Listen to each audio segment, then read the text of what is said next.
subscribe and press the bell icon to get our latest videos. तो शुरू करता हूं मैं बेटा। दूसरे चैप्टर जो आपका है चैप्टर 2 आपका जो है, वहां से क्वाड्रेटिक इक्वेशन से क्या टाइप के जो पहले टाइप का क्वेश्चन है वो क्या टाइप का आ सकता है। देखो एक एमसीक्यू में ये आपको एमसीक्यू में ये वाले टाइप के क्वेश्चन देखने को मिलेंगे। एक तो इसी में पूछ लेगा which of the following equation is quadratic, या तो ये ऐसा टाइप का क्वेश्चन मिलेगा, या दूसरा which is not a quadratic equation. क्या इसके अंदर दोनों तरीके के सवाल पूछेगा आपसे। एक सवाल ये पूछेगा भाई पहचानो इसमें से कौन सा क्वाड्रेटिक इक्वेशन है, दूसरा सवाल आपसे पूछेगा भाई इसमें से पहचानो कौन सा क्वाड्रेटिक इक्वेशन नहीं है। ये दो टाइप के सवाल आते हैं एमसीक्यू में। ये फिक्स ऐसे टाइप के क्वेश्चन देखे गए हैं। बहुत टाइम से मैं देख रहा हूं कि एमसीक्यू में आ रहे हैं ऐसे टाइप के क्वेश्चन। ठीक है, अब इसको कैसे सॉल्व करना, मैं पहले जो ऊपर ये वाला पार्ट जो है, ये वाले पार्ट को पहले आपको बताता हूं कैसे सॉल्व करना, कैसे पहचानना। जैसे मेरे को पूछा which of the following equation is quadratic. Quadratic का मतलब ही क्या होता है? क्वाड्रेटिक का मतलब होता है जिसमें x के ऊपर पावर जो भी x है, y है, a है, n है, p है, जो भी नंबर है, अगर उसके ऊपर पावर 2 है, अगर पावर 2 आपके पास कोई भी एक के पास वेरिएबल जो है उसके ऊपर पावर अगर 2 आ जाती है, इसका मतलब वो क्या हो जाएगी? क्वाड्रेटिक इक्वेशन हो जाएगी। ठीक है, तो ये आपको इसमें चेक करना है भाई कौन सा ऐसा है जिसमें जो क्वाड्रेटिक इक्वेशन को सेटिस्फाई कर रहा है। तो पहला वाला मेरे को दे के रखा है, अब इसको मुझे चेक करना है, क्रॉस चेक करना है कि भाई ये क्वाड्रेटिक है या नहीं है। तो मेरे को दे के रखा है, मैं फटाफट इसको लिख लेता हूं, 5/x - 3 = x²। ये दे के रखा है, अब मेरे को चेक करना है ये क्वाड्रेटिक है या नहीं है। ठीक है, अगर किसी को ऐसा लगता है कि वीडियो बहुत फास्ट जा रहा हूं तो स्लो करके देख सकते हो। अगर किसी को ऐसा लग रहा है कि वीडियो बहुत स्लो जा रहा हूं, मुझे आता है, तो थोड़ा सा फास्ट मोड पे देख सकते हो। ओके, अब यहाँ पे मेरे को ये दे के रखा है। अब यहाँ से मुझे क्या करना है कि ये इक्वेशन जो मेरे पास दे के रखा है, इसमें ये जो x है डिनोमिनेटर में आ रहा है और ये मुझे तकलीफ दे रहा है, तो मैं क्या काम करूंगा, पूरी इक्वेशन को x से मल्टीप्लाई कर दूंगा। अब जब ये पूरी इक्वेशन को x से मल्टीप्लाई करूंगा तो मेरे पास क्या बचेगा? जब भी देखना डिनोमिनेटर में जो चीज आपको तकलीफ दे रही है उससे पूरी इक्वेशन को मल्टीप्लाई कर दिया करो। एकदम सिंपल लॉजिक दे रहा हूं मैं। अब ये पूरी इक्वेशन को अगर मैं x से मल्टीप्लाई करता हूं तो 5 मल्टीप्लाई कर दिया x से, नीचे x था, 3 मल्टीप्लाई कर दिया x से, और इसको अगर x से इधर भी मल्टीप्लाई करूंगा तो x स्क्वायर को मल्टीप्लाई कर दिया x से, तो यहां से x और x कट जाएगा। 5 - 3x = x की पावर 3 हो जाएगी। x स्क्वायर को मल्टीप्लाई करूंगा x से तो पावर क्या हो जाएगी? 3, और यहां पे मैक्सिमम जो सबसे बड़ी वाली पावर आ रही है वो 3 आ रही है। इसका मतलब ये क्वाड्रेटिक नहीं है। क्वाड्रेटिक होने के लिए जो मैक्सिमम सबसे बड़ी पावर होना चाहिए वो 2 होना चाहिए।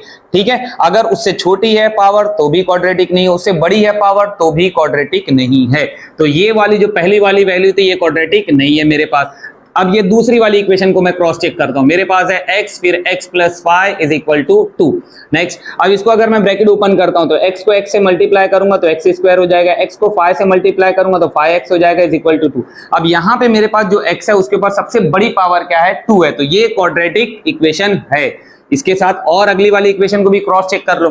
अब ये तो क्वाड्रेटिक इक्वेशन है, नेक्स्ट वाली इक्वेशन को चेक करते हैं। ये मेरे को दिया हुआ है, ये वाली इक्वेशन है, मेरे को दिया है n-1 फिर = 2n दिया हुआ है। ठीक है, अब अगर इसका मैं यहाँ पे मेरे को कोई कुछ भी किसी चीज से मल्टीप्लाई करने नहीं बोला तो सिंपल ये इक्वेशन मेरे पास है n-1 = 2n। अच्छा, अगर इसको तुम सॉल्व भी करते हो तो ये n को उधर लेके जाओगे तो 2n में से एक n माइनस करोगे तो n आएगा, तो n के ऊपर पावर क्या आ रही है? 1 आ रही है। अच्छा, बहुत सारे बच्चे इसमें ये दिमाग में बैठा के रखे रहते हैं कि अगर हमारे पास x, अगर वेरिएबल x ही आना चाहिए उसके अंदर। नहीं, जरूरी नहीं है। बच्चे दिमाग में बैठाए रहते हैं क्योंकि वो मल्टीपल टाइप जो क्वेश्चन सॉल्व करते हैं x और y में करते हैं। अब अगर वहां पे n² आ जाता है, m² आ जाता है, p² आ जाता है तो वो बोलते हैं क्वाड्रेटिक नहीं है। क्यों? क्वाड्रेटिक होने के लिए x और y उनके दिमाग में बसा होता है, भाई x और y रहेगा तो ही क्वाड्रेटिक होगा। x और y से क्वाड्रेटिक कुछ भी लेना देना नहीं है। क्वाड्रेटिक सिर्फ आपको एक वेरिएबल, जो भी इक्वेशन आपकी जो इक्वेशन बने उसमें जो भी वेरिएबल आ रहा है, कुछ भी हो सकता है वेरिएबल वो, अगर उसके ऊपर पावर 2 है तो वो क्या हो जाएगा? क्वाड्रेटिक हो जाएगा। अब यहाँ पे मेरे को अगर मैं इसको देखता हूं तो यहाँ पे पावर 2 नहीं आ रहा है किसी के ऊपर, इसके ऊपर पे पावर 1 है, इसके ऊपर भी पावर 1 है। इसको उधर ले जाके सॉल्व भी कराता हूं तो भी पावर क्या आएगी? 1 ही आ जाएगी, तो ये क्वाड्रेटिक नहीं है।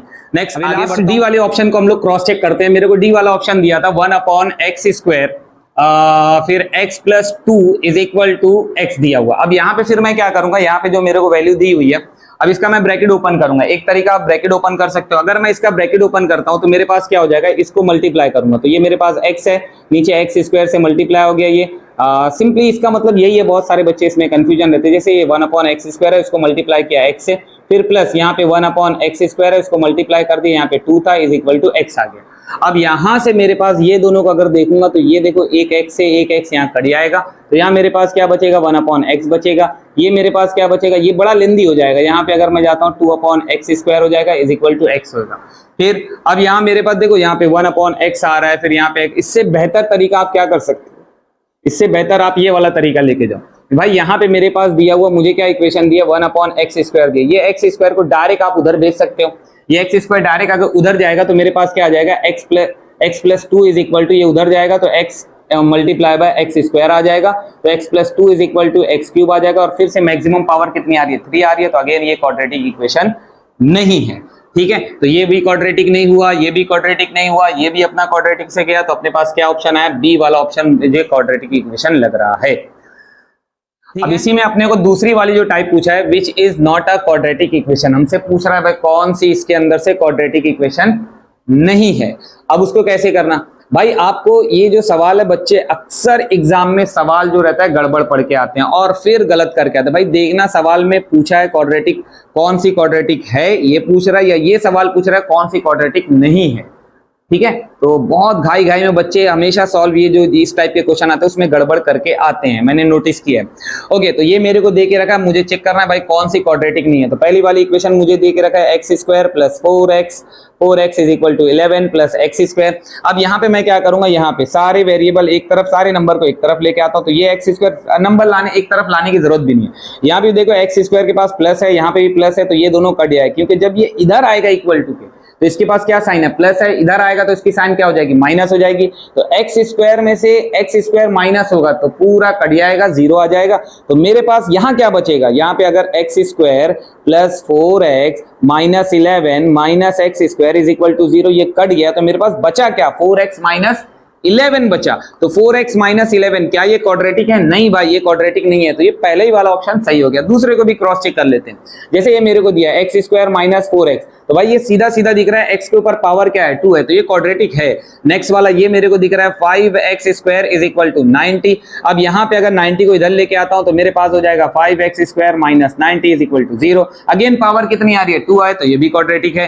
ठीक है, नेक्स्ट मेरे पास क्या दिया 2x minus x² is equal to x² plus 5 दे दिया। अगेन अगर मैं यहाँ पे ये वाले, अब देखो बच्चे इसमें भी समझते हैं दोनों कट जाएगा, नहीं ये दोनों कटेगा नहीं, ये अगर x² इधर आएगा तो एड अप होएगा, मतलब देखो अब ये 2x minus x² minus 5 is equal to 0, plus नहीं सॉरी माइनस। अब देखो 2x ये माइनस x² क्या हो जाएगा minus 2x² minus 5 is equal to 0। तो ये अगेन इसके ऊपर पावर कितनी आ रही है 2 आ रही है, फिर से ये क्वाड्रेटिक इक्वेशन है। तो ये सभी क्वाड्रेटिक है, सिर्फ ये वाली क्वाड्रेटिक इक्वेशन नहीं थी। ठीक है, तो ये पहले टाइप के क्वेश्चन, इस टाइप के क्वेश्चन आपको एग्जाम में देखने को मिलेंगे। ठीक है, तो बढ़ते हैं अपनी नेक्स्ट टाइप की तरफ। नेक्स्ट टाइप अपनी है फैक्टराइजेशन मेथड से सॉल्व करना। फैक्टराइजेशन मेथड के क्वेश्चन बार बार आपके बोर्ड एग्जाम में देखे गए हैं। ठीक है, अब उसके जो क्वेश्चन आते हैं फैक्टर वाले जो क्वेश्चन आते हैं, बच्चे उसमें बहुत परेशान होते हैं, फैक्टर निकालने नहीं आता। मैं बहुत आसान तरीका आपको बताऊं कैसे फैक्टर आपको निकालना है।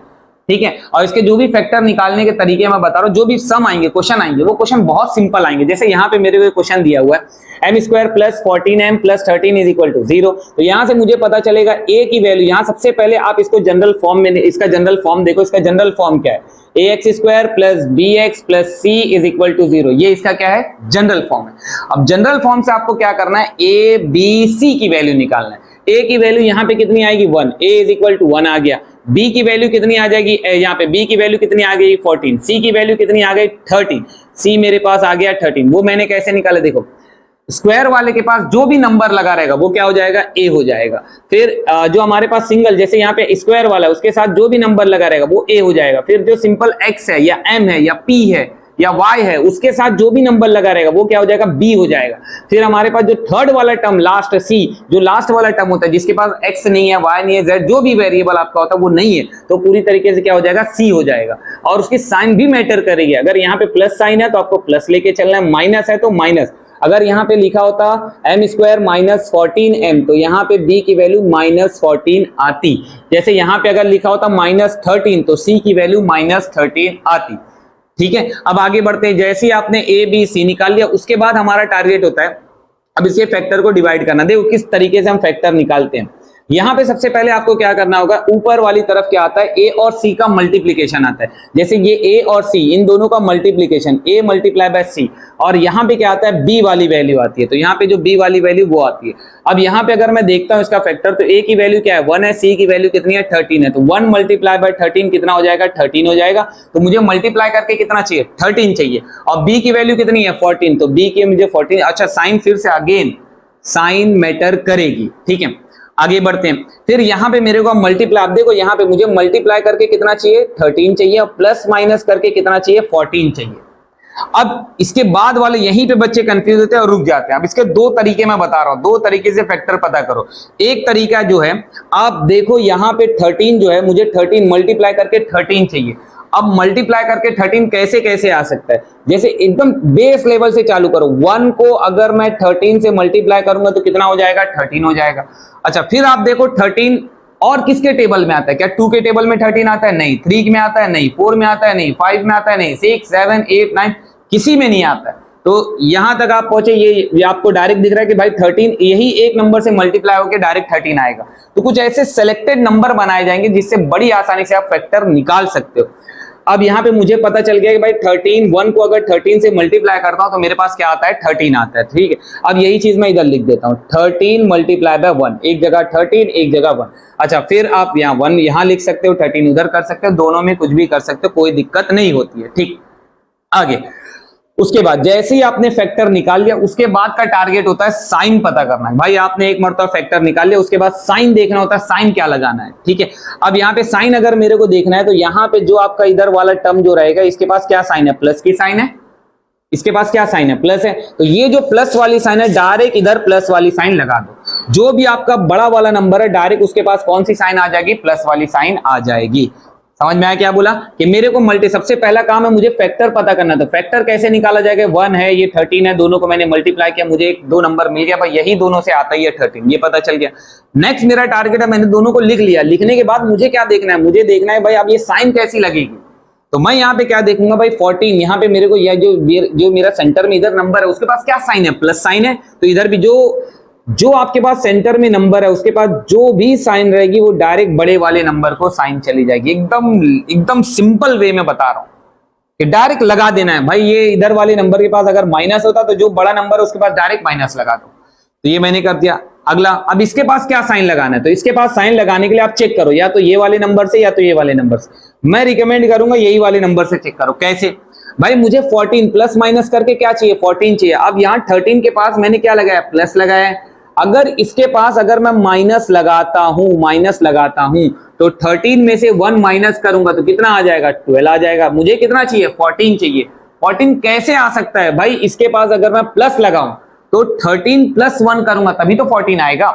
तो इस तरीके से साइन को आप एडजस्ट किया करो। समझ में आ गया, ठीक है। वीडियो को यही वीडियो को थोड़ा सा पीछे करके फिर से देख लेना, आपको कॉन्सेप्ट समझ में आ जाएगा कैसे साइन लेके जाना है, ठीक। आगे, अब ये दो मेरे पास दोनों फैक्टर मेरे को मिल गया। अब मैं क्या करूंगा, ये जो मेरे को पार्ट दिया था इसी फैक्टर के साथ स्प्लिट करूंगा। तो मुझे दिया था m², इसको वैसा के वैसे ही लिखना है। फिर यहाँ पे आपके जो फैक्टर आए, वो दोनों फैक्टर को यहाँ पे लिखना है, प्लस 13, और यहाँ पे जो भी वेरिएबल है यहाँ m आ जाएगा, क्योंकि आप इसको तोड़ रहे हो, ये वाले को ब्रेक कर रहे हो। प्लस 13 m आ जाएगा, फिर प्लस 1 m आ जाएगा, या आप 1 m लिखो या सिंपली m लिखो, दोनों सही होता है। प्लस 13 इज इक्वल टू 0 आ गया। फिर जैसे आपने इसको उतार लिया, अब क्या करना है, जोड़ी बनाना है। ये मैंने दो की जोड़ी बना दी।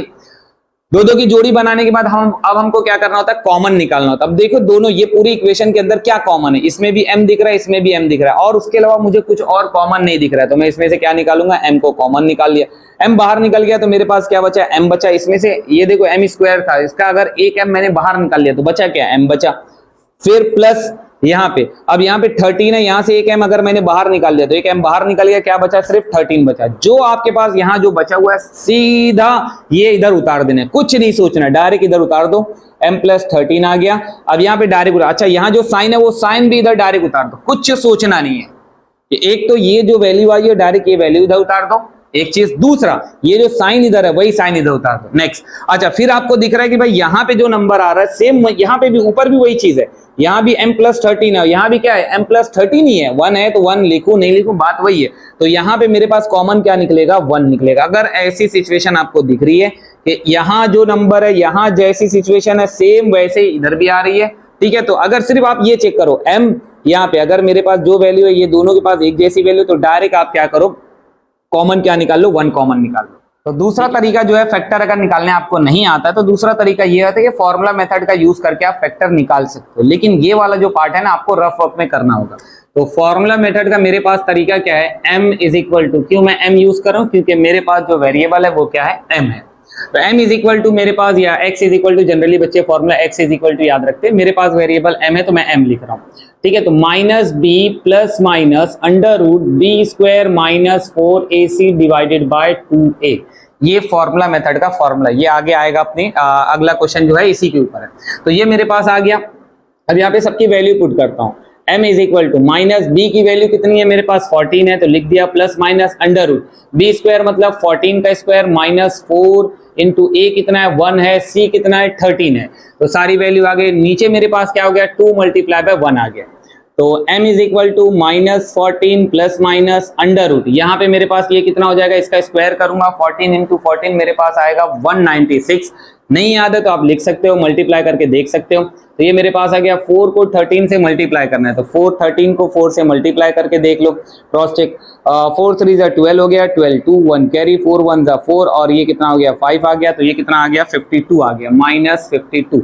तो यहाँ पे मेरे पास अच्छा डिनोमिनेटर में मेरे पास 2 आ जाएगा, 2 1 जा 2 आ जाएगा। नेक्स्ट यहाँ पे अक्सर बच्चे ये जो नीचे वाली वैल्यू भूलते हैं, ये नीचे वाली वैल्यू लिखना भूल जाते हैं, पूरा सम गड़बड़ हो जाता है। ठीक है, तो यहाँ मेरे पास ये आ गया m is equal to minus 14 plus minus, यहाँ मेरे को अब ये दोनों को माइनस करना, 196 में से 196 माइनस 52 अगर मैं करता हूँ तो ये 6 माइनस 2 कितना होगा 4, 9 माइनस 5 कितना होगा 4, 1 बचा तो ये कितना आ गया 144। और हमेशा अंदर जो अगर आपको फैक्टराइजेशन से सॉल्व करने बोलेगा तो यहाँ पे हमेशा परफेक्ट स्क्वायर ही आएगा। ठीक है, तो ये मेरे पास आ गया, नीचे बार बार ये चीज भूलते हैं बच्चे। ठीक है, तो ये नीचे 2 आ गया मेरे पास, m is equal to minus 14 plus minus under root, ये 144 किसका स्क्वायर रूट है 12 का है, तो यहाँ पे 12 आ जाएगा डिवाइडेड बाय 2 आ गया।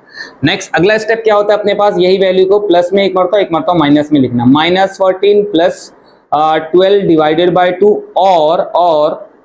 और m is equal to minus 14 minus 12 divided by 2। अब यहां से मेरे पास आ गया m is equal to minus plus क्या होता है माइनस 14 में से 12 जाएगा, कितना बचेगा 2 बचेगा, बड़े नंबर की साइन मतलब माइनस 2 अपॉन 2 आ गया। नेक्स्ट यहाँ पे अगर मैं जाता हूँ m is equal to minus minus क्या होता है प्लस हो जाएगा, तो ये हो जाएगा 14 में 12 प्लस करूंगा 26 और फिर बड़े नंबर की साइन तो माइनस 26 हो गया डिवाइडेड बाय 2 हो गया। इसको अगर कैंसिल करता हूँ 2 1 जा तो ये माइनस 1 आ गया, इसको अगर कैंसिल करता हूँ तो माइनस 13 आ गया। सही लिखा है, मैं एक मरतबा देख लेता हूँ। ठीक है, सही है। तो ये मेरे पास m is equal to minus 1 आ गया, m is equal to minus 13 आ गया। अब यहाँ पे देखो मेरे पास क्या आ रहा है फैक्टर, प्लस आ रहा है, इधर भी प्लस आ रहा है, तो यही जो चीज है इसको इक्वल टू के इधर लेके आ जाओ, तो m plus 1 is equal to 0 हो जाएगा, m plus 13 is equal to 0 आ जाएगा। तो ये जो वैल्यू आ रही है, m इधर लाने के बाद इक्वल टू के इस तरफ लाने के बाद m प्लस 1, तो इसका फैक्टर कितना आएगा, यहाँ देखो प्लस 1 दिख रहा है और एक फैक्टर कितना हो जाएगा प्लस 13 हो जाएगा। इस तरीके से आप फैक्टर निकाल सकते हो। फैक्टराइजेशन में अगर फैक्टर निकालने में दिक्कत आ रही है, ठीक है, एक मतलब थोड़ा सा टाइम दिया करो, फैक्टर निकालने के लिए टाइम दिया करो। कैसे निकालना वो मैंने आपको तरीका बताया कि देखो वो जो नंबर है किस किस के टेबल में आ रहा है वो देखो, फिर उसके बाद देखो भाई किसकी जोड़ी से वो सेंटर वाला जो प्लस माइनस करके चाहिए किसकी जोड़ी से आ सकता है। अगर नहीं मिल रहा है नंबर तो डायरेक्ट फॉर्मूला मेथड पे जाओ, रफ वर्क में फटाफट वहां पे स्पीड में सॉल्व करके 2 फैक्टर आपको निकाल के मिल जाएंगे। अच्छा, यहाँ पे ये ध्यान देना कि यहाँ जो भी नंबर आ रहा है वो उसके अपोजिट साइन यहाँ डालनी। जैसे यहाँ पे माइनस 1 आ रहा है तो यहाँ पे प्लस 1 है, जैसे यहाँ पे माइनस 13 आ रहा है तो प्लस 13 आ जाएगा। अगर यहाँ पे 1 आता तो यहाँ माइनस 1 आता, यहाँ पे अगर मेरे पास 13 आता तो यहाँ माइनस 13 आता। इस तरीके से आप फैक्टर निकाल सकते हो। ठीक है, ठीक है। अब ये इज इक्वल टू 0 हो गया। अब मैं क्या करूंगा, ये जो मेरे पास पूरी वैल्यू दी गई इसके अंदर से पूरी इक्वेशन में से देखो m प्लस 13 पूरी इक्वेशन में से मैं कॉमन निकालूंगा। m प्लस 13 बाहर निकल गया, अंदर मेरे पास क्या बचा m प्लस 13 यहाँ से बाहर निकल गया, तो यहाँ क्या बचा m प्लस 1 बचा इज इक्वल टू 0 आ गया। नेक्स्ट, अब आगे मेरे को क्या करना है, यहाँ पे मेरे पास आ जाएगा m plus 13 is equal to 0 और एक तो ये आ गया, ये 0 के बराबर है और m plus 1 is equal to 0 आ गया। अब यहां से इसको उधर भेज दो तो ये मेरे पास आ जाएगा m इज इक्वल टू -13, एक मेरे पास फैक्टर आ गया, ये उधर जाएगा तो m इज इक्वल टू -1, ये दो फैक्टर आपके पास आ गए। एक तो ये तरीका था करने का। नेक्स्ट जो आपकी टाइप 3 होती है, टाइप 3 आएगी फॉर्मूला मेथड पे। अब फॉर्मूला मेथड पे ही बार बार क्वेश्चन देखे गए। फॉर्मूला मेथड पे जो भी क्वेश्चन आएंगे वो थोड़ा सा इस तरीके के क्वेश्चन बनेंगे जहां पे आपके पास वैल्यू थोड़ा सा डिफिकल्ट लेवल की बनाई जाएगी, ठीक है। जो आपके पास फैक्टराइजेशन वाला था वहां तो बहुत सिंपल क्वेश्चन रखे जाएंगे जिससे आसानी से फैक्टर आ सकता है। फॉर्मूला मेथड थोड़ा सा डिफिकल्ट वैल्यू बनाएगा, जैसे यहाँ पे कुछ नंबर डाल देंगे। मैंने एक क्वेश्चन लिया जिसके अंदर नंबर नहीं है, आपके यहाँ पे 2 ले लेगा, 3 ले लेगा, वैसा कुछ नंबर लेके जाएगा, ठीक है। रूट में भी आ सकता है, बस फॉर्मूला मेथड आपको आना चाहिए, बड़ी आसानी से आप सॉल्व कर सकते हो। जैसे ये क्वेश्चन दिया गया, ये बोर्ड में पूछा गया क्वेश्चन है, x² - 2x - 3 is equal to 0। अब ये क्वेश्चन को आपको बोला है फॉर्मूला मेथड से ट्राई करने, ठीक है। अब इसको कैसे करना, अगेन फिर से मेरे को देखना है कि यहाँ पे इसको जनरल इक्वेशन से कंपेयर करना है, ax² + bx + c is equal to 0। अब यहाँ पे मेरे को a की वैल्यू, b की वैल्यू, c की वैल्यू, सबसे पहला काम फैक्टराइजेशन में भी यही करना है, आपको फॉर्मूला मेथड में भी यही करना है। तो यहाँ पे a की वैल्यू कितनी हो जाएगी, a की वैल्यू x के पास जो मेरा x² है उसके पास नंबर कुछ नहीं लगा है तो क्या है 1 लगा है। फिर b यहाँ पे ये वाले के पास क्या नंबर लगा, वो -2, तो b इज इक्वल टू हो जाएगा -2। ये c, इसके पास ये वाला नंबर क्या है, c इज इक्वल टू मेरे पास क्या हो जाएगा -3 हो जाएगा।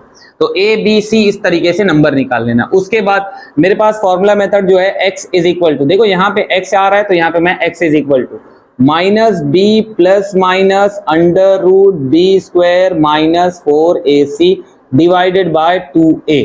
याद रखना फॉर्मूला मेथड में या जब भी हम लोग फॉर्मूला मेथड करते हैं तो इसमें ये नीचे वाली जो वैल्यू होती है, अक्सर बच्चे स्टेप करते करते नीचे वाली वैल्यू लिखना भूल जाते हैं, पूरा सम गलत हो जाता है, ठीक है। अक्सर बच्चे गलती करते हैं तो ये ध्यान देना एग्जाम में। अब यहाँ पे b की वैल्यू रखना है b की जगह क्या आ जाएगा, -2 आ जाएगा, प्लस माइनस अंडर b की जगह -2 का स्क्वायर -4, फिर a की वैल्यू कितनी है 1 है, c की वैल्यू कितनी है -3 है। जो भी वैल्यू माइनस मेरे आती है उसको सिंपली ना ब्रैकेट में डाल दिया करो। अब ये मेरे पास हो जाएगा, देखो मैं भी भूल रहा हूँ ये चीज, नीचे मेरे पास है 2 और a कितना है 1 है, तो ये बच्चे भूलते हैं, बहुत ज्यादा ये वैल्यू भूलने के चांस होते हैं नीचे वाली वैल्यू। अब यहाँ पे माइनस और माइनस ये क्या हो जाएगा, प्लस हो जाएगा, तो ये प्लस हो गया, +2 प्लस माइनस अंडर यहाँ पे -2 का स्क्वायर क्या हो जाएगा, 2 का स्क्वायर 4 होता है। और अगर मेरे पास ऐसा कोई भी नंबर है, -1 है स्क्वायर है, -3 है स्क्वायर है, तो जब भी ऐसे माइनस वाले नंबर का स्क्वायर लेते हो उसकी साइन प्लस ही आती है। तो बच्चे यहाँ पे एग्जाम में एक गड़बड़ करके आते हैं, -2 का स्क्वायर या -3 का स्क्वायर -9 लिखते हैं। नहीं, कोई भी नंबर अगर माइनस में है उसका स्क्वायर होगा तो प्लस हो जाएगा। ये सिंपली ऐसा है, -3 × -3। मैंने आपको पीछे ही बताया था भाई, कब माइनस साइन आती है, जब किसी एक के पास माइनस साइन रहेगी तब क्या आता है, माइनस साइन आती है। मैंने आपको पहले वाले चैप्टर में ये चीज बताई थी, ठीक है। तो यहाँ मेरे पास आ जाएगा ये जो वैल्यू मेरे पास आई है, यहाँ पे मैं लिख सकता हूँ क्या हो जाएगा, -2 का स्क्वायर 4 हो जाएगा, माइनस और ये माइनस क्या हो जाएगा, प्लस 4 × 3 = 12 आ जाएगा। नेक्स्ट आगे नीचे मेरे पास आ जाएगा 2 × 1 = 2 आ गया, x इज इक्वल टू ये 2 प्लस माइनस अंडर रूट कितना हो जाएगा 16 डिवाइडेड बाय 2। नेक्स्ट आगे बढ़ता हूं मैं। नेक्स्ट मेरे पास अब देखो यहां से x इज इक्वल टू यहाँ पे मेरे पास 2 आ गया प्लस माइनस ये बाहर कितना आएगा 16 का बाहर कितना आएगा 4 आएगा, तो बाहर आ गया 4 डिवाइडेड बाय 2 आ गया। x इज इक्वल टू अब इसकी दो वैल्यू मेरे को लेके चलनी, जैसे आप सिंप्लीफाइड सोल्यूशन तक पहुंच जाते हो अब इसके बाद क्या करना है तुमको, दो वैल्यू लेके चलनी है। एक वैल्यू x की क्या आएगी 2 + 4 डिवाइडेड बाय 2 और दूसरी वाली वैल्यू है कि x is equal to 2 - 4 divided by 2। तो x इज इक्वल टू यहाँ पे 2 + 4 कितना हो जाएगा 6 डिवाइडेड बाय 2, 2 1 जा 2 3 जा, तो ये आ गया 3। नेक्स्ट मेरे पास क्या आएगा प्लस माइनस क्या होगा माइनस, बड़े नंबर में से छोटा नंबर माइनस करेंगे 4 में से 2 जाएगा कितना बचेगा 2 बचेगा बड़े नंबर की साइन, तो -2 डिवाइडेड बाय 2 ये दोनों कट गया तो ये आ गया -1 x इज इक्वल टू -1 एक वैल्यू ये आ गई x इज इक्वल टू 3 दूसरी वैल्यू ये आ गई। तो हमने ये नेक्स्ट जो फोर्थ टाइप आपके पास आती है वो आती है नेचर ऑफ रूट। आपको पता करना है, बोलेगा भाई रूट का नेचर पता करो। अब इसमें 3 तरीके के नेचर होते हैं। एक अगर b² - 4ac 0 के बराबर आ गया इसका मतलब हम बोलते हैं इसका नेचर कैसा है रियल और इक्वल है, मतलब ये आपको बताना रहेगा कि हमारा जो रूट आएगा वो रियल और इक्वल आएगा।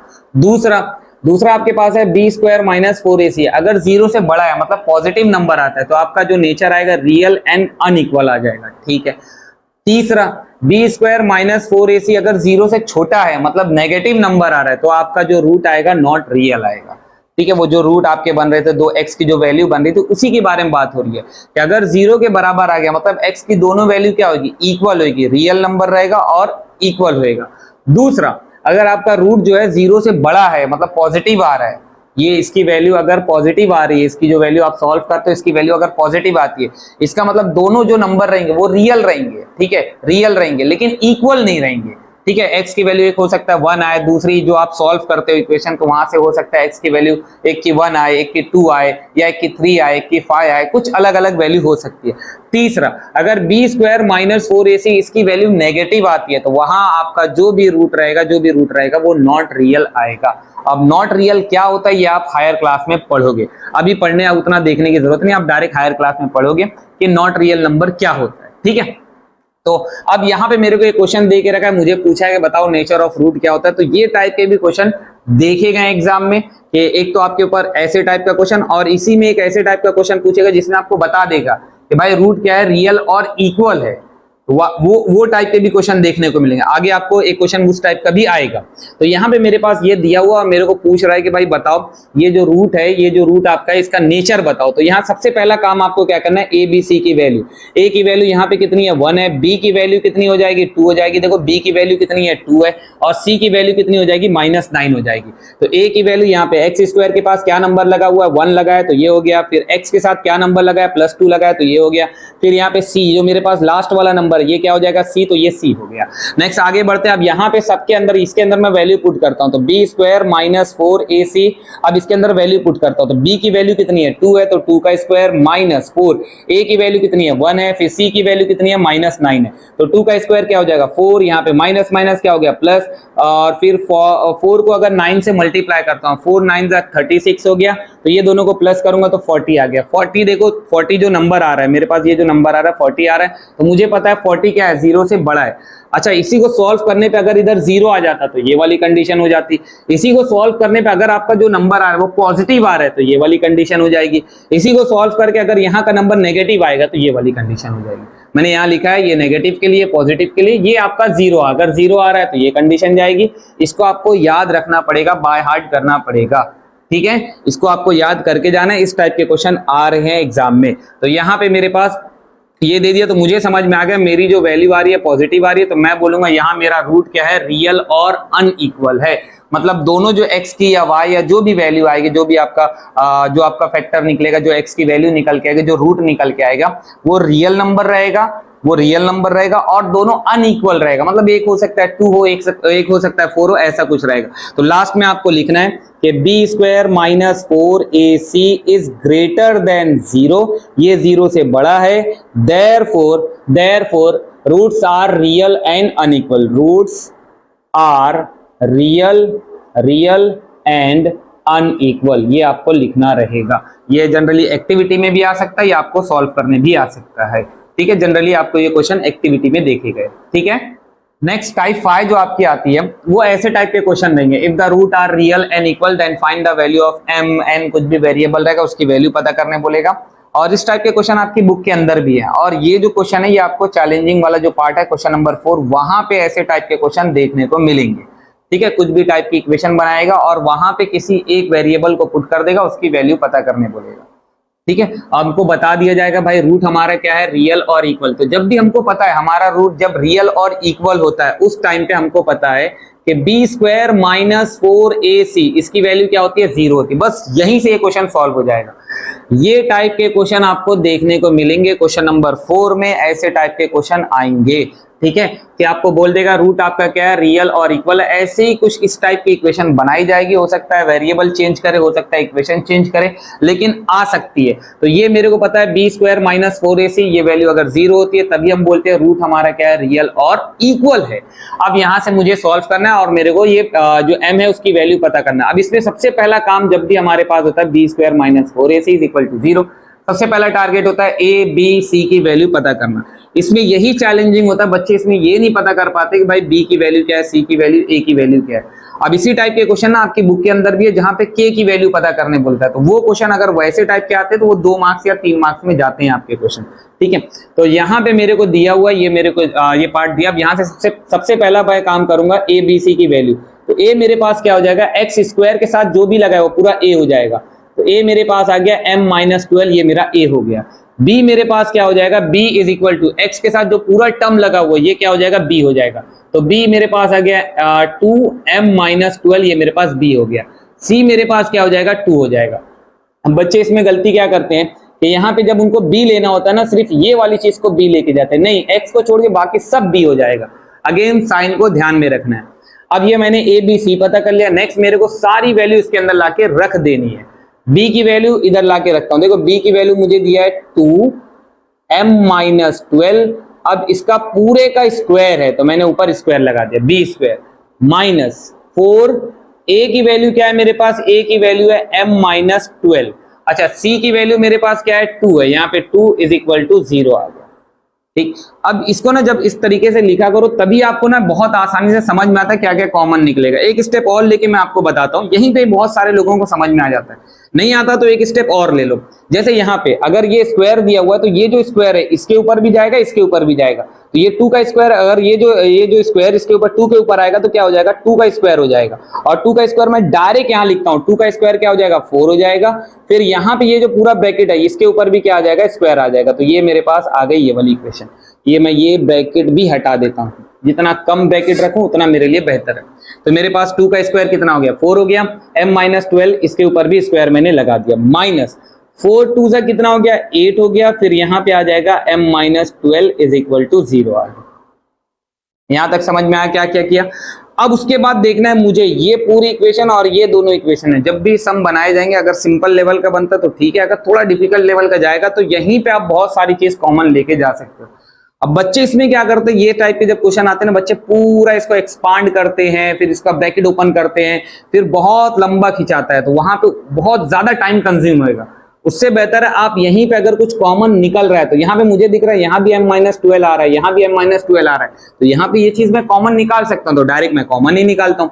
अच्छा यहाँ पे एक और चीज कॉमन दिख रही है, देखो यहाँ भी 4 है, ये भी 4 है और यहाँ 8 है, और ये दोनों 4 के टेबल में आते हैं, मतलब मैं 4 को भी कॉमन निकाल सकता हूँ और m-12 को भी कॉमन निकाल सकता हूँ। अब मैं कॉमन निकाल रहा हूँ, 4 बाहर कॉमन निकला और m-12 मैंने कॉमन निकाल दिया। अब अंदर मेरे पास क्या बचेगा, यहां से 4 चला गया, एक यहाँ पे m-12 कितना था, 2 था, एक चला गया, तो बचा क्या, m-12 एक बचा। नेक्स्ट यहां से, अब यहां पे अगर मेरे पास क्या आया, यहाँ पे मैंने 4 कॉमन निकाल लिया, तो मुझे देखना है 8 का जो 8 जो है वो 4 के टेबल में कब आता है, 2 पे आता है, तो यहाँ पे मेरे पास क्या बचेगा, 2 बचेगा। कॉमन ऐसे ही निकालते हैं भाई, यहाँ पे मेरे पास जो भी वैल्यू है, जो चीज मैं कॉमन निकाला वो चीज, जैसे यहाँ पे मैंने 4 निकाला है, तो यहाँ वाला नंबर उसके टेबल में कब आता है, तो ये 8 जो है 4 के टेबल में कब आता है, 2 पे आता है, तो यहाँ पे 2 आ जाएगा।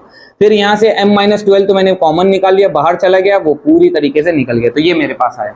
नेक्स्ट अब यहाँ से मेरे पास देखो एक इक्वेशन ये निकल के आ रही है 4m-12, दूसरी इक्वेशन निकल के आ रही है अच्छा इसको ही मैं सॉल्व कर लेता हूँ, 4 आ गया, m-12 आ गया, फिर यहाँ पे एक वैल्यू ये निकल के आ गई, इसको अगर सॉल्व करता हूँ m-12 माइनस 2 कितना हो जाएगा, -14 इज इक्वल टू 0 आ गया, ये आ गया।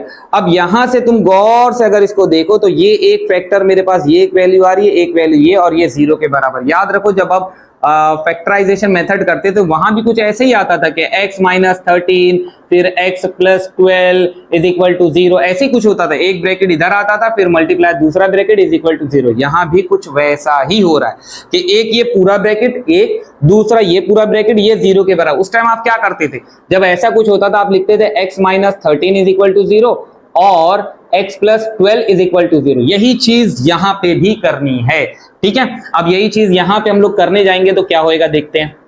अब यही चीज मैं यहां पे लेके आता हूं, तो मेरे पास क्या हो जाएगा, 4m-12 इज इक्वल टू 0 और m-14 is equal to 0, m-14 is equal to 0। फिर यहाँ पे ये जो 4 है इसको मैं नीचे भेज सकता हूँ, 4 नीचे जाएगा डिवाइड में चला जाएगा, तो m-12 इज इक्वल टू 4 नीचे डिवाइड में जाके पूरा क्या हो जाएगा, 0 डिवाइडेड बाय 4, जो कि क्या हो जाएगा, पूरा 0 ही हो जाएगा। तो ये पूरा आपके पास आ जाएगा 0, तो ये 0 हो गया, और ये उस तरफ जाएगा तो यहाँ से वैल्यू तो m की डायरेक्ट निकल के आ गई, एक m की वैल्यू आपके पास 14 आ गई। दूसरी इसको अगर आप उधर लेके जाओगे तो m इज इक्वल टू कितना आ गया, 12, तो एक m की वैल्यू आ रही है 12, दूसरी कितनी आ रही है 14। इस तरीके से आप सॉल्व कर सकते हैं, ठीक है। इसी में आपके दूसरे भी क्वेश्चन आते हैं, थोड़ा सिंपल लेवल के क्वेश्चन आते हैं। मैं कोशिश करूंगा अगर इस टाइप के क्वेश्चन कुछ हैं बुक के अंदर तो मैं उसको वहां पे पेस्ट करने की कोशिश करूंगा, ठीक है। नेक्स्ट जो आपके पास टाइप 6 आती है वो वर्ड प्रॉब्लम। अब ये चैप्टर से तो वर्ड प्रॉब्लम डन है, आपको आएंगे या तो क्वेश्चन नंबर 4 में देखने को मिलेंगे या क्वेश्चन नंबर 5 में देखने को मिलेंगे, लेकिन यहां से कंफर्म है एक वर्ड प्रॉब्लम आएगा ही आएगा, दूसरे चैप्टर से एक वर्ड प्रॉब्लम बनेगा ही बनेगा, ठीक है। तो यहाँ पे 2-3 टाइप के मैं वर्ड प्रॉब्लम बता रहा हूं और इसी टाइप के वर्ड प्रॉब्लम आएंगे। तो जैसे यहाँ पे मैंने एक वर्ड प्रॉब्लम का क्वेश्चन लिया हुआ है, the sum of square of 2 consecutive even natural number is 244। अब यहाँ बच्चों को दिक्कत होती है वो फ्रेम करना कि इक्वेशन क्या दी गई है। बहुत सिंपल तरीके से बता रहा हूँ कैसे फ्रेम करो। मेरे को बोल रहा है द सम ऑफ स्क्वायर, मतलब दो चीज का दो मेरे को वैल्यू बोल रहा है और उसका स्क्वायर करके अगर मैं सम करता हूँ, उनका स्क्वायर लेता हूं फिर उनका सम करता हूं तो वो वैल्यू कितनी आएगी 244। लेकिन आगे कंडीशन बोल रहा है the sum of square of 2 consecutive even natural number. अब मुझे बोला कॉन्जिगेटिव का मतलब एक के बाद एक आने वाले, जैसे मैं इवन नंबर का मतलब वो नंबर जो 2 के टेबल में आते हैं उनको हम इवन नंबर बोलते हैं। अब मेरे को कॉन्जिगेटिव इवन नंबर की बात कर रहा है, तो कॉन्जिगेटिव का मतलब ये है जैसे मैं स्टार्ट कर रहा हूं, अगर मैं 2 बोलता हूं तो इसके बाद वाला जो नंबर है जो इवन नंबर होगा 4 होएगा, तो ये 2 और ये 4 ये दोनों कॉन्जिगेटिव इवन नंबर हो गए। जैसे यहाँ पे अगर मैं 6 लिखता हूं तो 4 और 6 ये कॉन्जिगेटिव इवन नंबर हो गए। तो अब यहाँ पे कॉन्जिगेटिव का मतलब होता है कि जो एक नंबर है उसके जस्ट बाद अगला नंबर। अगर यहीं पे मेरे को ऑड नंबर, देखो ये सवाल इवन नंबर पे आ सकता है, यही सवाल ऑड नंबर पे आ सकता है, यही सवाल आपको नेचुरल नंबर पे आ सकता है। जनरली नेचुरल नंबर की अगर बात करेगा कुछ नहीं, ना तो इवन ना तो ऑड, ऐसा कुछ नहीं बोलते हुए डायरेक्ट नेचुरल नंबर पे बोलेगा। तो ये मेरे पास क्या हो जाएगा, पहला नंबर अगर आपके पास 1 है तो दूसरा नंबर 2 होएगा, तीसरा नंबर 3 होएगा। अच्छा, अगर यहीं पे ऑड नंबर की बात करता है तो मेरे पास ऑड नंबर बहुत सारे ऐसे नंबर आएंगे। जैसे मैं ऑड नंबर की बात करता हूं तो 1 आ जाएगा, 3 आ जाएगा, 5 आ जाएगा, तो ये ऑड नंबर है। अब यहाँ पे ये दो नंबर मेरे पास कॉन्जिगेटिव हो जाएंगे, यहाँ पे ये दोनों कॉन्जिगेटिव हो जाएंगे, या ये दोनों की जोड़ी कॉन्जिगेटिव, या ये दोनों की जोड़ी कॉन्जिगेटिव, ये दोनों की जोड़ी कॉन्जिगेटिव, या ये दोनों की जोड़ी कॉन्जिगेटिव। कॉन्जिगेटिव का मतलब ही यही होता है कि एक नंबर और उसके बाद वाला, जस्ट उसके बाद वाला नंबर। तो इवन नंबर आ सकता है, ऑड नंबर आ सकता है, सिर्फ नेचुरल नंबर आ सकता है, जैसे 1 2 3 4 5 6 ऐसे नंबर आ सकते हैं, या किसी के टेबल को लेके जा सकता है। जैसे आपको बोलेगा 4 के टेबल में आने वाले कॉन्जिगेटिव नंबर, 5 के टेबल में आने वाले कॉन्जिगेटिव नंबर, जैसे मल्टीपल ऑफ 5 के कॉन्जिगेटिव नंबर। तो मल्टीपल ऑफ 5 का मतलब 5 10 15 मल्टीपल, कोई भी ऐसे टेबल को भी लेके जा सकता है। कॉन्जिगेटिव के ऊपर क्वेश्चन आ सकते हैं, कॉन्जिगेटिव नंबर के ऊपर। अब कैसे सॉल्व करना, देखो मैं पहले ये सवाल को बता रहा, फिर आपको आगे दूसरे सवाल के बारे में थोड़ा सा जानकारी आपको दूंगा। The sum of square of 2 consecutive number, 2 consecutive number की और इवन नंबर की बात कर रहा है। तो मैं ये मान के चलता हूं कि पहला मेरा जो नंबर है, पहला वाला जो इवन नंबर है, उसको अगर मैं मानता हूं x, पहला वाले नंबर को अगर मैं सपोज करता हूं x, तो अगला वाला नंबर मेरे को, अगला कॉन्जिगेटिव नंबर कब मिलेगा। जैसे मैं पहले वाले नंबर को अगर मैं 2 लेता हूं, पहले वाले नंबर को अगर मैं 2 लेता हूं तो अगला मेरे को कब मिलेगा, उसके अंदर 2 प्लस करूंगा तभी तो मिलेगा। नहीं, समझ में आ रहा है? नहीं, देखो मैं क्या बोलने की कोशिश कर रहा हूं कि पहला मेरे पास जो मेरे पास इवन नंबर की बात कर रहा है, तो पहला इवन नंबर अगर मेरे को 2 पता है तो 4 कैसे आपको मिला कि 2 में आपने 2 प्लस किया तभी तो 4 आया, या तुम इसको 4 लेते हो तो 4 में 2 प्लस करोगे तभी तो 6 आएगा। कॉन्जिगेटिव मतलब अगला, फिर से अगला वाला जो इवन नंबर वो कैसे मिलेगा, उसी के अंदर आप 2 प्लस करोगे तब मिलेगा। अब अगर यहाँ वाले नंबर को मुझे पता ही नहीं भाई यहाँ पे कौन सा नंबर है, मुझे थोड़ी पता तो कौन सा नंबर है, मुझे खाली बोल रहा है भाई उनका, अगर वो दोनों का स्क्वायर लेके, अगर जो भी उसको लेके कंडीशन, वो कंडीशन जो दी है उस कंडीशन को लेके चलते हैं तो 244 आएगा। मुझे नंबर पता ही नहीं है, तो मैं क्या अज्यूम करता हूं, अगर मैं पहले वाले नंबर को, ये जो नंबर मेरे पास है इसको अगर मैं अज्यूम करता हूं, लेता हूं x लेता हूं, तो अगला वाला नंबर मुझे कैसे मिलेगा कि इसी x के अंदर +2 कर दूंगा तो मेरे को अगला वाला नंबर मिल जाएगा। समझा क्या बोला? ऐसे ही अगर आप ये वाले नंबर को लेते हो, इस वाले को x अज्यूम करोगे तो अगला वाला कब मिलेगा, इसके अंदर आप +2 करोगे तब आपको मिलेगा। तो इवन नंबर के लिए और ऑड नंबर के लिए कंडीशन वही जाएगी। फिर से रिपीट करो, देखो ऑड वाले में भी वही होएगा। ऑड वाले में अगर मैं ये वाले नंबर को x लेता हूं तो अगला, ये ऑड वाले की अगर मैं बात करूं तो नेचुरल नंबर हो गया। ऑड वाले की अगर बात करता हूं तो ये मेरे पास जो आएगा, अगर मैं इसको x लेता हूं तो अगला वाला ऑड नंबर कब मिलेगा, इसी के अंदर ये जो नंबर है उसी में अगर +2 करूंगा तभी तो अगला वाला नंबर मिलेगा। अगर मैं इसको x एज्यूम करता हूं तो अगला वाला ऑड नंबर कॉन्जिगेटिव कब मिलेगा, इसमें 2 प्लस करूंगा। तो ऑड और इवन वाले के लिए कंडीशन सेम जाएगी। 2 कॉन्जिगेटिव ऑड नंबर, 3 कॉन्जिगेटिव ऑड नंबर, जो भी रहेगा उसमें कंडीशन यही जाएगी। ठीक है, आगे बढ़ते हैं। अच्छा, इसी में अगर मेरे को बोल दिया नेचुरल नंबर की बात कर दिया, मेरे को बोला कि भाई 2 कॉन्जिगेटिव नेचुरल नंबर की बात कर रहा है, तो यहां पे मेरे पास अब नेचुरल नंबर में कंडीशन क्या बनेगी, अगर एक को मैं x लेता हूं तो अगला नंबर कब मिलेगा, x प्लस 1 करूंगा तब मिलेगा। ठीक है, तो ये इस तरीके के क्वेश्चन आ सकते हैं। अच्छा, इसी में तीसरी एक और चीज, ठीक है, थोड़ा सा ये टाइप खिंचाएगी, थोड़ा टाइम खींचेगा इसको, लेकिन अच्छे समझ लो हर टाइप के क्वेश्चन इसमें क्या क्या टाइप आ सकते हैं, कैसे कैसे क्वेश्चन आ सकते हैं। अगर 2 कॉन्जिगेटिव नंबर बोला, जैसे मेरे पास था 2 4 6, तो अब इसमें अगर 2 कॉन्जिगेटिव नंबर की बात करें तो एक को अगर आप x ले रहे हो तो अगले वाले को आपको क्या लेना पड़ेगा, x प्लस 2 लेना पड़ेगा। अच्छा, फिर उसके अगला वाला कब मिलेगा भाई, x प्लस 2 के अंदर और 2 प्लस करोगे तब तो अगला वाला मिलेगा, मतलब x प्लस 2 करोगे तब जाके अगला वाला मिलेगा। पहले वाले को आपने x लिया, उसके बाद वाले को आपने लिया x प्लस 2, उसके बाद वाला क्या हो जाएगा, x प्लस 2, तो ये कितना हो जाएगा, x प्लस 4 हो जाएगा। तो मेरे पास ये अगर मेरे को 3 कॉन्जिगेटिव इवन नंबर बोल रहा है तो ये इक्वेशन 1 आएगा, ये दूसरा आएगा, ये तीसरा आएगा। ये 3 कॉन्जिगेटिव ऑड नंबर भी अगर बोलता है, जैसे मेरे पास 1 है, 3 है, 5 है, तो पहले वाले को अगर मैंने x लिया, अगला वाला ऑड कब मिलेगा, x इसी के अंदर 2 प्लस करूंगा तब मिलेगा। उसके बाद वाला कब मिलेगा, अगर जो मेरे पास ये वाला आया हुआ, ये वाला इसी के अंदर 2 और प्लस करूंगा तो ये x प्लस 2 तो ये मेरे पास हो जाएगा x प्लस 4। तो देखो कंडीशन वही आ रही है, इवन और ऑड के लिए कंडीशन यही आ रही है। अगर आपको 2 बोल रहा है तो सिंपल ये 2 लेके जाओगे, 3 बोलेगा तो ये तीनों लेके जाओगे, 4 बोलेगा तो यही आगे आपके पास आएगा, x प्लस 6 आ जाएगा, 5 बोलेगा तो इस तरीके से आप अलग अलग नंबर को लेके जा सकते हो। ये तो हो गया इवन ऑड। अच्छा, अगर मेरे को नेचुरली नंबर खाली बोलेगा तो क्या करूंगा मैं, मेरे पास 1 है, 2 है, 3 है, 4 है, 5 है, अगर इसको मैं x लेता हूं तो ये वाला नंबर कैसे मिलेगा, x प्लस 1, ये वाला कैसे मिलेगा, इसके अंदर 1 और प्लस करूंगा, मतलब x प्लस 1 प्लस 1, तो ये क्या हो जाएगा, x प्लस 2। अच्छा, ये मेरे पास आ गया। अगर ये वाला नंबर चाहिए तो ये मेरे को कैसे मिलेगा, ये वाले के अंदर प्लस 1 और करूंगा तो क्या हो जाएगा, x प्लस 3। ये वाला कैसे मिलेगा, इसी के अंदर 1 और प्लस करूंगा तो x प्लस 4। तो ये मेरे पास आ गया। अगर मेरे को एग्जामिनर बोलता है कि भाई नेचुरल नंबर की बात कर रहा है, सिंपली मेरे को बोल रहा है कॉन्जिगेटिव नेचुरल नंबर, तो एक ये आ गया, 2 ये। अब उसमें देखना कि भाई कितने टर्म की बात कर रहा है, 2 टर्म की बात कर रहा है तो यही। अगर मेरे को 3 नंबर बोल रहा है तो ये तीनों लेके जाऊंगा, 4 नंबर बोलेगा तो ये लेके जाऊंगा, 5 नंबर बोलेगा तो ये लेके जाऊंगा, लेकिन ध्यान देना पड़ेगा क्या बोल रहा है। अच्छा, इसी के अंदर अगर टेबल वाली बात कर लेता है कि भाई टेबल में जो आता है, जैसे मेरे पास दे दिया, यही सवाल में मेरे को दे दिया 5 के टेबल में आने वाला कॉन्जिगेटिव नंबर, तो 5 के टेबल में आने वाला कॉन्जिगेटिव नंबर क्या होगा, 5 होगा, 10 होगा, 15 होगा, 20 होगा। 5 के टेबल में आने वाले 2 कॉन्जिगेटिव नंबर की बात कर रहे हैं, तो पहले वाले नंबर को अगर मैं x लेता हूं तो दूसरा वाला नंबर क्या हो जाएगा, x प्लस 5 हो जाएगा। उसके बाद वाला नंबर क्या होगा, x प्लस, यहाँ पे ये वाले के अंदर और 5 प्लस करूंगा, मतलब x प्लस 5 प्लस 5, तो ये मेरे पास आएगा x प्लस 10। तो एक ये हो गया, एक ये हो गया, एक ये हो गया। अगर 3 बोलता है तो ये 3 लेके जाऊंगा, 2 बोलेगा तो ये 2 लेके जाऊंगा। तो इस तरीके के टेबल को भी लेके जा सकता है। नेचुरल नंबर, ठीक है, ये कंडीशन हो गई। फिर इवन नंबर, ये कंडीशन मैंने बता दिया। ऑड नंबर, ये कंडीशन मैंने बता दिया। फिर टेबल वाली, ये कंडीशन मैंने बता दिया। 2 नंबर का पूछा तो ये 2 इस तरीके के 2-2 की जाएगा। अगर 3 नंबर पूछा तो 3 को लेके जाना है, 4 पूछा तो 4 को लेके जाना।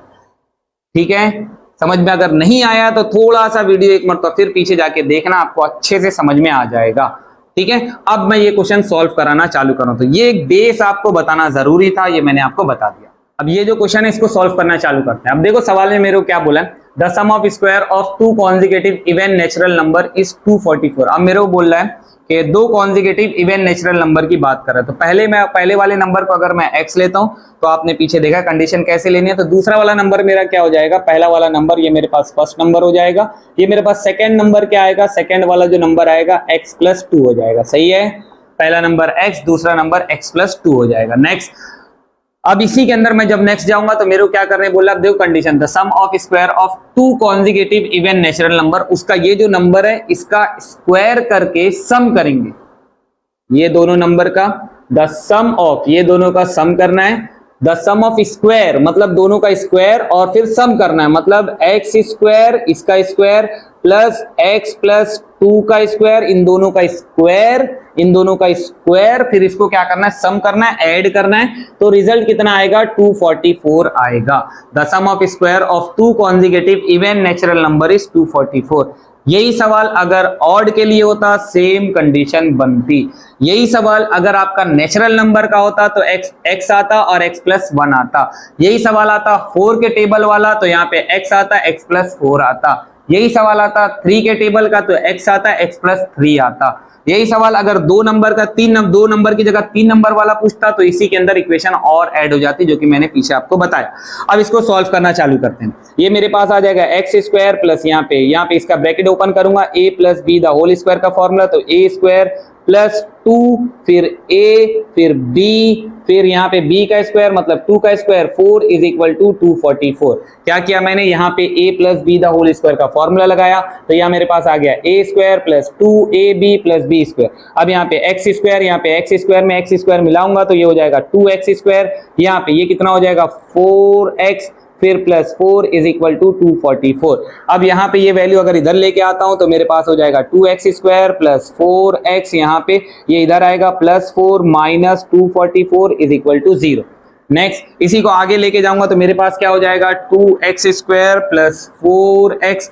यहाँ पे 244 में से 4 अगर माइनस करूंगा तो 240 बचेगा, बड़े नंबर की साइन आएगी तो माइनस 240 इज इक्वल टू 0। समझा क्या हुआ? प्लस माइनस क्या होता है? माइनस होता है। 244 में से 4 निकलेगा तो कितना बचेगा 240 और माइनस साइन आ जाएगी, तो ये मेरे पास आ गया। अब देखो यहाँ पे भी 2 आ रहा है, यहाँ पे भी 2 आ रहा है, यहाँ 4 आ रहा है और यहाँ कितना आ रहा है 240 आ रहा है। तो सारे जितने भी मेरे नंबर है सब 2 के टेबल में आते, तो मैं क्या कर सकता हूँ 2 इसमें से कॉमन निकाल सकता हूँ, तो या पूरी इक्वेशन को 2 से डिवाइड कर सकता हूँ। तो यहाँ से अगर मैं 2 कॉमन निकालता हूँ तो 2 आ जाएगा x² प्लस यहाँ पे 2x आ जाएगा माइनस ये हो जाएगा 120 इज इक्वल टू 0। 2 को उधर नीचे भेजूंगा तो 0 डिवाइडेड बाय 2 कितना हो जाएगा 0 हो जाएगा। तो बचेगा मेरे पास x² plus 2x minus 120 is equal to 0। यहां तक समझ में आ गया? अब मुझे क्या करना है, अब ये जैसे ही मैंने निकाल लिया, अब यहाँ पे मेरे को फैक्टर निकालना है। देखो फैक्टर कैसे, यहाँ पे a कितना है, a मेरे पास 1 है, b मेरे पास 2 है, c मेरे पास माइनस 120 है। ऊपर अपने पास यहाँ क्या आता है a इंटू सी, तो a इंटू सी कितना हो जाएगा a 1 है, ये c माइनस 120 है तो ये माइनस 120 आ जाएगा। b मेरे को कितना चाहिए 2 चाहिए। तो अब देखता हूं मैं ट्राई लेता हूं पहले कि फैक्टर आसानी से मैं निकाल पा रहा हूं कि नहीं। ठीक है, अगर मुझसे नहीं निकलेगा डायरेक्ट फॉर्मूला मेथड पे जाने का। अच्छा, वर्ड प्रॉब्लम में आपको ऐसा जरूरी नहीं है कौन से मेथड से, आपको जो मेथड से आता वो मेथड से जाओ। तो मैं आपको रिकमेंड करूंगा वर्ड प्रॉब्लम में जैसे ही ये इक्वेशन पे पहुंचते हो डायरेक्ट फॉर्मूला मेथड ट्राई करने का, डायरेक्ट फॉर्मूला मेथड ट्राई करो। ठीक है, अगर आपको बहुत स्ट्रॉन्ग है फैक्टर निकालना तो एक थोड़ा सा ट्रायल लो कि भाई फैक्टर कैसे निकलते हैं। नहीं निकाल पा रहे हो डायरेक्ट फॉर्मूला मेथड पे चले जाओ। ठीक है, अब यहाँ पे मेरे पास ये दो वैल्यू दी, अब इससे मेरे को इसका क्या करना है फैक्टर निकालना है। तो देखो यहाँ पे मेरे को 120 चाहिए और यहाँ पे 2 चाहिए, फिर से वही तरीका मैं लेके जा रहा हूँ। मैं देख रहा हूँ मैं निकाल पा रहा हूँ, टाइम पे नहीं हो रहा तो मैं भी फॉर्मूला मेथड पे जाऊंगा। मुझे 120 चाहिए और यहाँ पे मेरे को 120 कैसे मिलेगा, 1 को अगर 120 से मल्टीप्लाई करता हूँ तो मेरे को 120 मिलेगा। नेक्स्ट, अगर 2 को मैं 60 से मल्टीप्लाई करता हूं तब 120 मिलेगा। नेक्स्ट, क्या 3 के टेबल में 120 आता है, डिवाइड करके देख लो। 120 डिवाइडेड बाय 3 1 जा 3 4 जा, ये हो गया। तो ये कब आएगा 3 मल्टीप्लाई बाय 40, ये भी 120 होता है। नेक्स्ट, 4 के टेबल में चेक करता हूं 120 डिवाइडेड बाय 4। देखो फैक्टर बढ़ते जा रहे, जब इतने सारे फैक्टर बढ़ते जाए, कंडीशन बहुत ज्यादा फैक्टर आते जाए तो रुक जाने का नहीं, फिर फॉर्मूला मेथड पे चले जाने का। अब इसको 4 से डिवाइड करता हूँ, 4 1 जा 4 3 जा, ये मेरे पास आ गया। तो यहाँ मेरे को 4 को अगर मल्टीप्लाई करता हूँ 30 से तो मेरे पास कितना हो जाएगा 120 आ जाएगा। 4 इंटू 30, फिर 5 से चेक करता हूँ, 5 को अगर लेके जाता हूँ ये मेरे पास वैल्यू 120 डिवाइडेड बाय 5, 5 1 जा 5 2 जा फिर 1, यहाँ पे 2 बचा 5 4 जा, तो 5 को अगर मल्टीप्लाई करता हूँ 24 से तब आएगा 120। नेक्स्ट, सही जा रहा हूँ, ठीक है। फिर 6 की बात करते हैं तो 120 डिवाइडेड बाय 6, 6 1 जा 6 2 जा 20, तो 6 को मैं मल्टीप्लाई करता हूँ 20 से तब आएगा 120। फिर 7 से जाऊंगा तो मुझे 2 चाहिए। ठीक है, तो यहाँ कहीं तो मुझे 2 नहीं दिख रहा है। अब 7 से जाता हूं तो 120, टाइम कंज्यूम हो रहा है। जहां भी आपको ऐसा लगे बहुत ज्यादा फैक्टर निकालना है, टाइम कंज्यूम हो रहा है आपका, छोड़ दो ये, इसको यहीं पे रोक दो और आगे आप फॉर्मूला मेथड ट्राई करो। अब जैसे यहाँ पे मेरे को दिया हुआ है, अब इसको अगर मैं 7 से काटूंगा तो 7 से तो ये नहीं कटेगा, 7 1 जा 7 1 जा, कितना बचा 5 बचा, 57 से नहीं कटेगा। 8 से लेके जाता हूँ, 8 से तो 8 1 जा 8 1 जा, कितना बचा 4 बचा, 8 5 जा 8 5 जा 40, तो 8 multiply by 15 is equal to मेरे पास 120। इधर भी नहीं आएगा, 15 में से ये जाएगा तब भी नहीं आएगा, फिर 9 से, ठीक है। तो मुझे तो कोई नंबर अभी तक नहीं दिखा। 9 में अगर मैं जाता हूँ, क्या 9 में आएगा 120 डिवाइडेड बाय 9, 9 1 जा 9, 9 1 जा और 9। मैं जनरल तरीके से सॉल्व कर रहा हूँ, देख रहा हूँ स्टेप आ रहा है या नहीं आ रहा है, ठीक है। 9 1 जा और 9 1 जा, फिर कितना बचेगा 3 बचेगा, 9 में भी नहीं जाएगा। 120 डिवाइडेड बाय, फिर मैं चेक करता हूँ 120 को 10 से, तो ये मेरे पास हो गया 10 1 जा 10, ये 0 0 कट गया, 12 10 को 12 से 10 मल्टीप्लाई, आप जाके देखो फैक्टर आया। फाइनली इतना सारा चेक करना पड़ा तब जाके फैक्टर है। तो आपको ऐसा अगर लग रहा है कि मुझे कैसे समझा फैक्टर है, देखो 12 में से अगर 10 निकालूंगा तो 2 बचेगा, तो फैक्टर आ गया। तो अगर आपको ऐसा लग रहा है कि भाई बहुत टाइम कंज्यूम हो रहा है, डायरेक्ट फॉर्मूला मेथड ट्राई करो, ठीक है। सिर्फ फैक्टराइजेशन में आपको फैक्टर वाला बताना पड़ता है, बाकी आपके वर्ड प्रॉब्लम होते हैं, वहां जो तरीका आपको अच्छा लगता है वो तरीके से आप सॉल्व कर सकते हो, ठीक है। तो अब इसको हम लोग किससे करते हैं, हम लोग इसको फॉर्मूला मेथड से मैं ट्राई करूंगा, क्योंकि बहुत टाइम कंज्यूम हो रहा है, ठीक है। मुझे फैक्टर मिल गया, वो फैक्टर को लेके जा सकते हो, मैं आपको रिकमेंड कर रहा हूँ फॉर्मूले से ही जाओ, ट्राई करो। स्टार्ट में देखो फैक्टर अगर आसानी से मिल जा रहा है तो डायरेक्ट करो, नहीं आ रहा है तो डायरेक्ट फॉर्मूला मेथड। तो इसी को अब हम फॉर्मूला मेथड से ट्राई करते हैं। तो फॉर्मूला मेथड मेरे पास है x इज इक्वल टू, मेरे पास आएगा minus b plus minus under root b square minus 4ac divided by 2a, ठीक है। अब यहाँ पे सबकी वैल्यू लाके रखते हैं। x is equal to minus b की वैल्यू क्या है 2 है, तो 2 आ गया, plus minus under root b square, b का स्क्वायर मतलब 2 का स्क्वायर 4 माइनस 4, a कितना है मेरे पास, a कितना है 1 है, फिर c कितना है मेरे पास माइनस 120 है, डिवाइडेड बाय 2, a कितना है 1 है, ठीक है। बहुत सारे बच्चे बी स्क्वायर माइनस 4ac अलग से निकालते हैं फिर लाके रखते हैं, चल जाएगा, कोई दिक्कत नहीं है, ठीक है। तो यहाँ पे मेरे पास x इज इक्वल टू मेरे पास आ गया minus 2 plus minus under root 4, यहाँ पे माइनस और ये प्लस क्या हो जाएगा, माइनस और माइनस क्या हो जाएगा, प्लस हो जाएगा। फिर ये 4 को 120 मल्टीप्लाई बाय 4 0 8, फिर 4 1 जा 4, तो ये कितना हो गया 480। सही किया हूँ, सही किया हूँ, मैं क्रॉस चेक करता हूँ। 120 सी की वैल्यू 120 है, सही लिखा हूँ। फिर 4 को 120, 4 0 0, 4 2 जा 8, 4 1 जा 4, सही है। तो ये मेरे पास आ गया, डिवाइड बाय मेरे पास क्या हो जाएगा 2, यहाँ पे नीचे 2 आ जाएगा। फिर x is equal to minus 2 plus minus, ये मेरे पास कितना हो जाएगा 484 हो जाएगा, डिवाइडेड बाय 2 आ गया। अब 484 मुझे चेक करना है कि ये भाई किसका स्क्वायर रूट, किसका कंप्लीटिंग स्क्वायर रूट, ये किसका है। तो मुझे पता है 15 का 225 होता है। इस तरीके से मुझे उसका आइडिया लगाना है, उसका फैक्टर कैसे निकालना उसके बारे में मैं थोड़ा सा आगे चल के आपको बताऊं। कंप्लीटिंग फैक्टर बोल रहा हूँ, कंप्लीटिंग स्क्वायर रूट कैसे निकालना ये आपको मैं बताता हूँ। ये मेरे पास किसका हो जाएगा, अगर मैं 20 का देखता हूँ तो 20 का स्क्वायर कितना होता है 400 हो जाएगा। फिर मैं देखता हूँ 25 का स्क्वायर अगर देखता हूँ 625 आ जाएगा। मतलब 20 और 25 के बीच की कुछ वैल्यू है वो, क्योंकि ये जो वैल्यू आएगी जब भी वर्ड प्रॉब्लम आपके आते हैं तो वहां से जो वैल्यू निकल के आती है वो हमेशा कंप्लीट स्क्वायर रूट होता है वो। तो यहाँ से अब मेरे को चेक करना है कि 400 और इसके बीच में क्या है। तो ये 4 आ रहा है, मैं इसके आपको एक आइडिया भी दूंगा, इसके बारे में बताऊंगा, इसी के जस्ट बाद में आपको बताता हूँ। उसके लिए कंप्लीट एक तरीका है वो मैं आपको बताता हूँ। तो यहाँ पे मेरे पास इधर यूनिट पे क्या आ रहा है 4 आ रहा है, तो 22 का चेक करता हूँ मैं। 22 मल्टीप्लाई बाय 22, तो ये मेरे पास हो जाएगा 2 2 जा 4 हो गया, फिर 2 2 जा 4 हो गया, फिर ये मेरे पास 2 2 जा 4 हो गया, फिर ये मेरे पास 2 2 जा 4 हो गया, फिर ये 4 आ गया, ये 8 आ गया, ये 4 आ गया। तो ये किसका है 22 का है, मुझे आइडिया लग गया। अब तुमको समझ में आया कैसे, मेरे को समझ में आया भाई डायरेक्ट मैंने 22 ही ले लिया। ये नंबर मैंने कैसे डिसाइड, ये सारी मैं चीज़ें आगे बताऊंगा आपको। तो यहाँ मेरे पास ये किसका निकल के आ गया, ये मेरे पास जो वैल्यू थी ये किसकी निकल के आ गई 22 की। तो यहाँ पे 22 आ गया, नीचे 2 आ गया। फिर x इज इक्वल टू, यहाँ मेरे अब इसको 2 मरतबा लिखना, -2 प्लस 22 डिवाइडेड बाय 2, और नेक्स्ट मेरे पास क्या होगा x is equal to -2 minus 22 divided by 2 आ गया।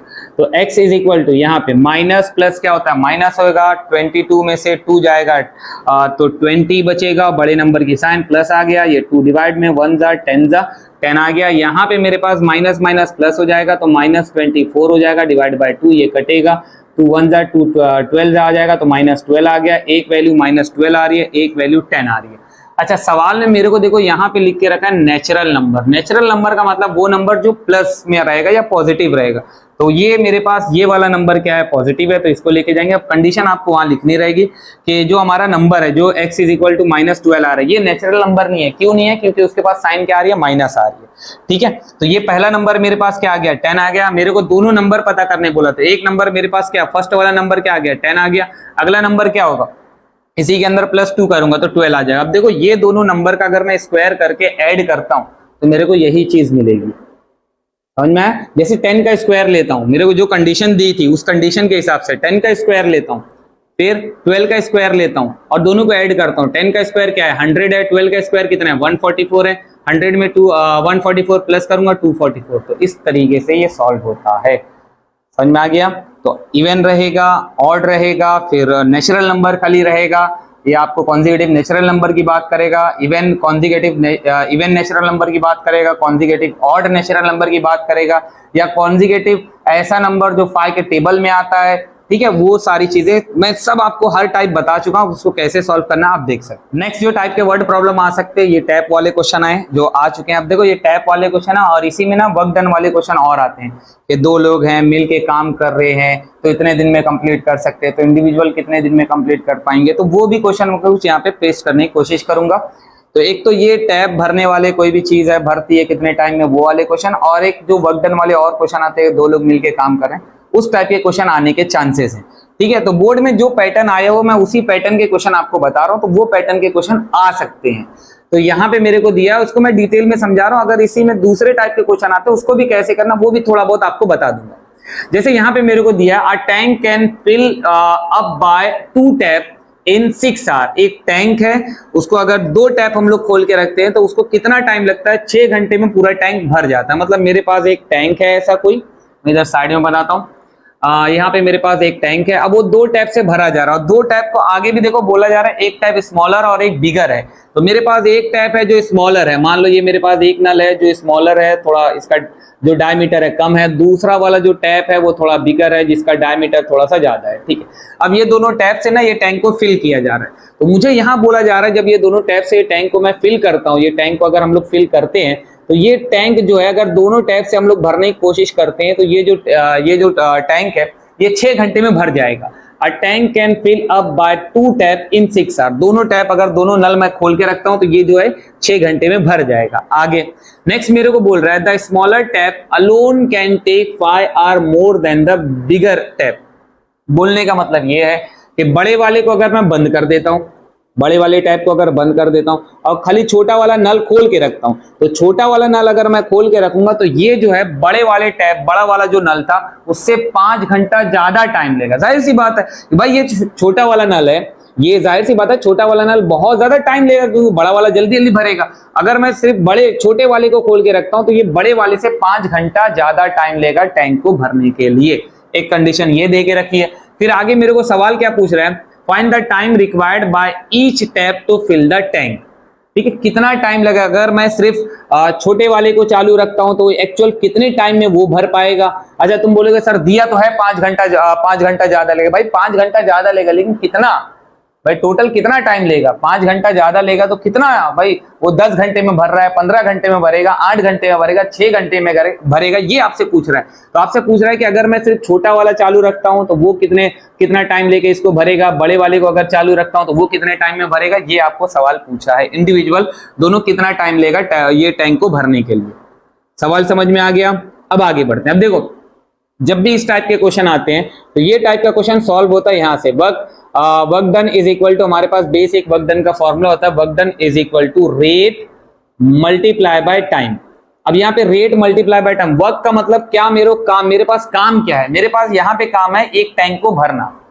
ठीक है, टैंक को भरना ये मेरा वर्क डन है। अच्छा रेट यहाँ पे क्या है कि भाई अगर मैं बड़े वाले टैंक की बात करूंगा तो उसका रेट ज्यादा है, भाई उसका रेट जो है बहुत ज्यादा है। और यहाँ पे और छोटे वाले की अगर मैं बात करूंगा तो उसका रेट क्या है, कम है। तो रेट यहाँ पे वो हमको बताती है भाई जो टैंक को भरना है, एक टैंक को भरने के लिए कौन कितना टाइम ले रहा है, वही रेट की बात करेगा। यहाँ पे वो जो है ये हमारे पास टाइम है, कौन कितना टाइम ले रहा है उसकी हम बात करते हैं। तो ये मेरे पास एक फॉर्मूला निकल के आता है, work done is equal to rate. कोई भी चीज का अगर रेट ज्यादा है, रेट ज्यादा का मतलब बहुत स्पीड अगर काम कर रहा है तो मैं बोलूंगा भाई उसका वर्क डन बहुत ज्यादा, काम बहुत अच्छा कर रहा है। और वहीं पे अगर किसी का रेट बहुत कम है, बहुत स्लो काम करेगा, तो मैं बोलूंगा भाई इसका वर्क डन उतना स्पीड नहीं है, वर्क डन इतना ज्यादा नहीं है। तो ऐसे टाइप के जो क्वेश्चन होते हैं उसको हम लोग कैसे सॉल्व करते हैं, हमारे पास एक बेस फॉर्मूला है, work done is equal to rate into time. अब देखो यहाँ पे रेट का मतलब कौन कितनी स्पीड काम कर रहा है। जैसे यहाँ पे बड़ा वाला टैप बहुत जल्दी जल्दी काम करेगा, बहुत जल्दी जल्दी भरेगा, और छोटा वाला बहुत आराम से काम करेगा, तो ये वो रेट की बात करेगा। रेट का मतलब हम लोग बात करते हैं कि वर्क डन। यहाँ पे अगर मैं रेट को यहाँ से डिफाइन करना चाहूँ तो मैं बोलूंगा कितना काम किया, या तो मैं बोलूंगा वर्क डन, और टाइम को नीचे लेके आ जाऊंगा तो रेट मुझे बताएगा, रेट इज इक्वल टू हो जाएगा वर्क डन अपॉन टाइम, कि कितना काम हो रहा है पर यूनिट टाइम में। पर यूनिट टाइम में कौन कितना काम कर रहा है उसी को हम क्या बोलते हैं, रेट बोलते हैं। ठीक है, तो मैं ये कोशिश कर रहा हूँ इस क्वेश्चन को एकदम अच्छे से समझाने की।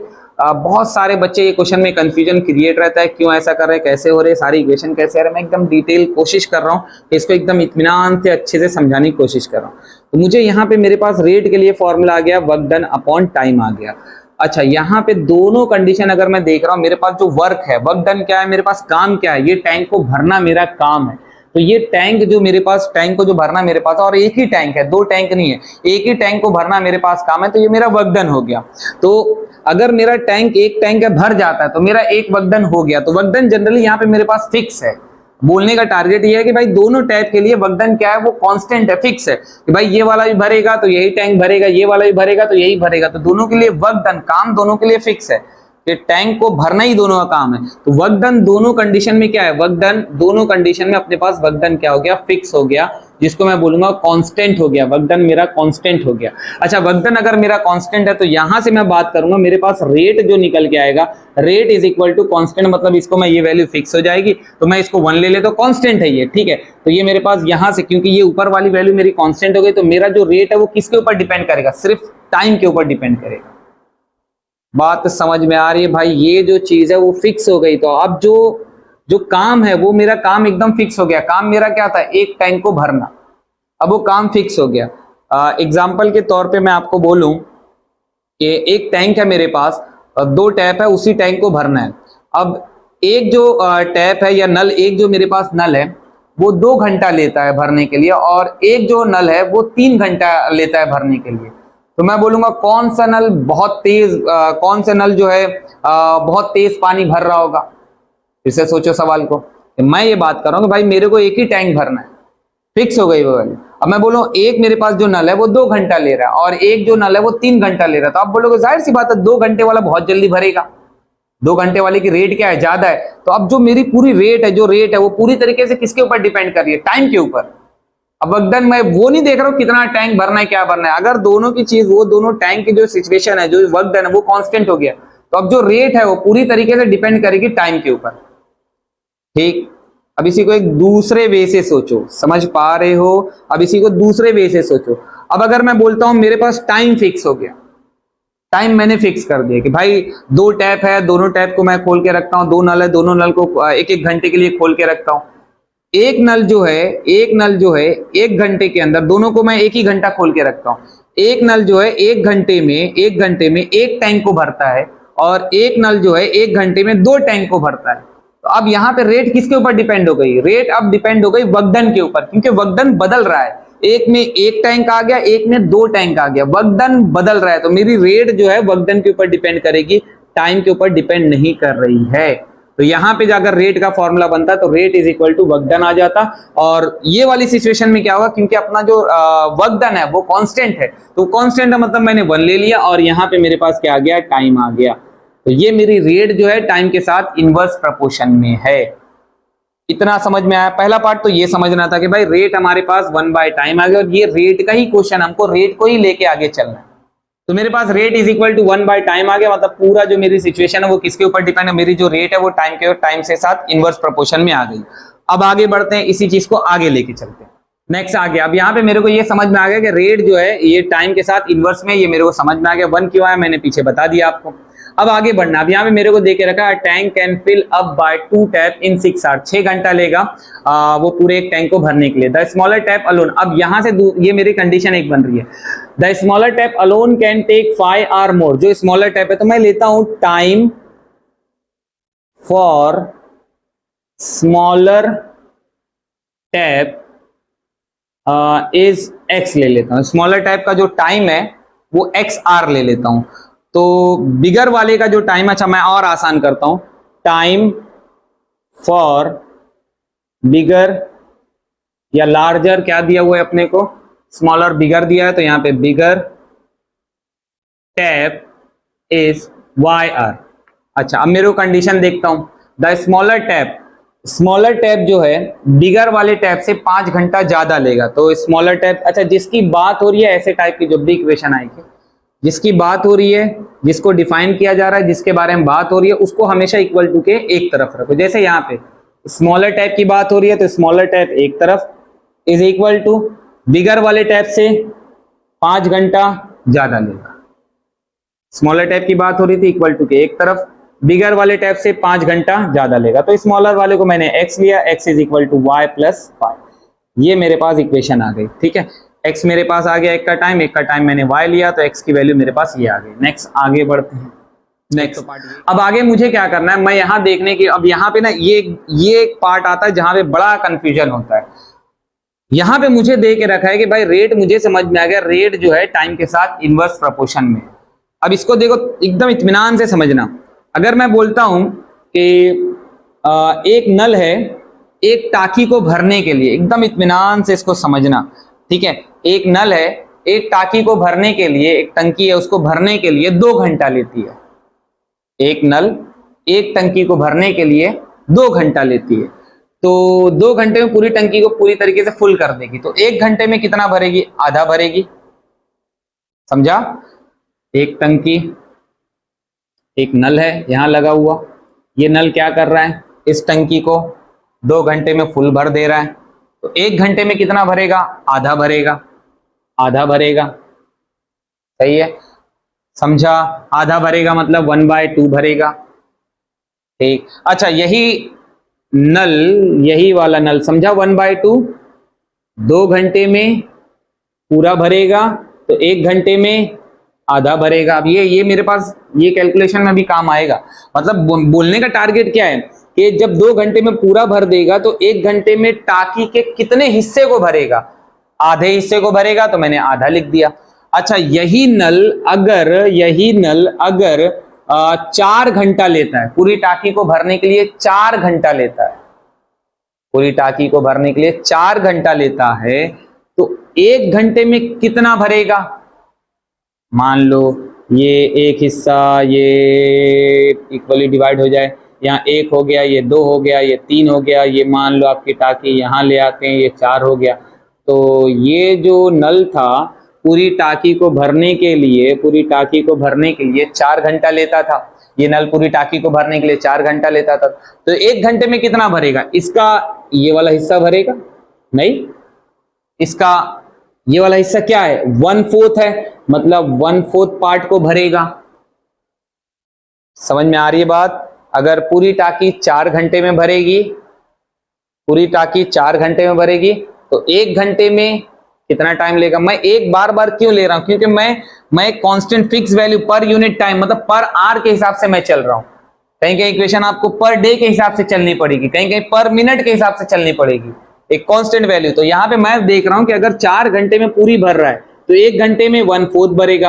अच्छा 5 घंटे में अगर पूरी भरेगा तो 1 घंटे में कितनी भरेगा? पॉज करके सोचो।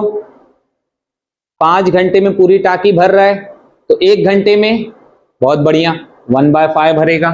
अच्छा यही टाकी अगर 10 घंटे में पूरी भर रही है, 10 घंटे में पूरी टाकी भर जाती है, तो 1 घंटे में कितना भरेगा? 1/10 पार्ट को, टाकी के 1/10 पार्ट को भरेगा। फिर अगले घंटे में और 1/10 पार्ट, इसी तरीके से भरते भरते पूरे 10 घंटे में पूरे पार्ट को भर देगा। अब आते हैं अपनी कंडीशन पे। देखो ये मैंने अभी आपको टाइम को लेके बता दिया। जैसे मैंने बोला अगर पूरी टाकी 2 घंटे में भर रही है, पूरी टाकी अगर 2 घंटे में भर रही है तो 1 घंटे में कितने हिस्से को भरती थी? 1/2 पार्ट को। अगर पूरी टाकी 10 घंटे में भर रही है तो 1 घंटे में कितने पार्ट को भरेगी? 1/10 पार्ट को भरेगी। तो यहाँ पे जो मेरी स्मॉलर वाले के लिए जो पूरी टाकी है वो x घंटे में, अगर यही मैं लिखता पूरी टाकी को भरने के लिए 2 घंटा ले रहा है, तो 1 घंटे में कितने हिस्से को भरती वो? 2 को भरती, आधे हिस्से को भर पाती। ठीक है, अगर यहीं पे मैं लिखता पूरी टाकी भरने के लिए 10 घंटा लेती है, तो 1 घंटे में कितने पार्ट को भरती, कितने हिस्से को भरती, 1/10 को भरती। तो अब यहाँ पे मेरे को दिया है कि जो स्मॉलर वाला है वो x टाइम में पूरी टाकी को भर देगा। तो यहाँ हम लोग लेते हैं लेट इन, ऐसा लेते हैं simple, in 1 hour smaller tap fill 1/x part. समझा भाई, ये चीज समझ में आई? यहीं फंसते हैं बच्चे। अगर फिर रिपीट करूं, देख लेना एक मरतबा, बार बार रिपीट होगा, बहुत फ्रस्ट्रेट हो जाओगे आप। In 1 hour smaller tap fill 1/x part. अच्छा, यहीं पे अगर बिगर वाले की बात करते हैं, in 1 hour bigger tap fill 1/y part. क्यों 1/y? क्योंकि इसके लिए पूरा भरने के लिए कितना टाइम ले रहा है? y। पूरा भरने के लिए y टाइम ले रहा है। तो अगर मैं 1 घंटे की बात कर रहा हूं तो 1 घंटे में कितने पार्ट को भरेगा? 1/y को भरेगा, 1/y पार्ट। समझा ये चीज? ठीक है, यही समझना था। अब इसको 1-2 मरतबा देख लेना, आपको समझ में आ जाएगा। नेक्स्ट आगे बढ़ते हैं। तो ये मेरे पास आ गया। अब यहाँ पे मेरे को दिया है a tank can fill up by 2। अब ये दूसरी वाली कंडीशन आ रही है, tank can fill up by 2 tap in 6 hour. मेरे को बोला दोनों की रेट को अगर हम लोग दोनों, क्योंकि जब दोनों को मैं चालू करूंगा तो दोनों की रेट क्या होगी? प्लस होगी। भाई वो कितना टाइम ले रहा है, वो कितना टाइम ले रहा है, दोनों की रेट क्या करूंगा? प्लस करूंगा। तो रेट को प्लस करने का मतलब यहाँ पे दोनों के टाइम को अगर मैं प्लस करता हूं तो यहाँ पे ये वाला कितने पार्ट को भर रहा है? ये वाला जो मेरा स्मॉलर वाला टैप है ये 1/x पार्ट को भर रहा है, और बाकी पार्ट को कौन भर रहा है? ये वाला भर रहा है। तो दोनों मतलब दोनों, एक जो टैप है मान लो वो एक टाकी है, जो छोटा वाला चालू था, जो छोटा वाला नल था, ये वाला नल मान लो चालू रहता है कंटिन्यूअस 2 घंटे 3 घंटे तक चालू रहता है। तो ये छोटा वाला नल ये मान लो टाकी को मैं 4 हिस्सों में डिवाइड अगर कर देता हूं तो ये छोटा वाला नल मान लो 1/3 पार्ट को भर देता है या 1/4 पार्ट को भर देता है, 1/4 को भरता है। तो बड़ा वाला जो नल रहेगा ये भी चालू है, 1 घंटे के लिए मैंने दोनों को चालू रखा।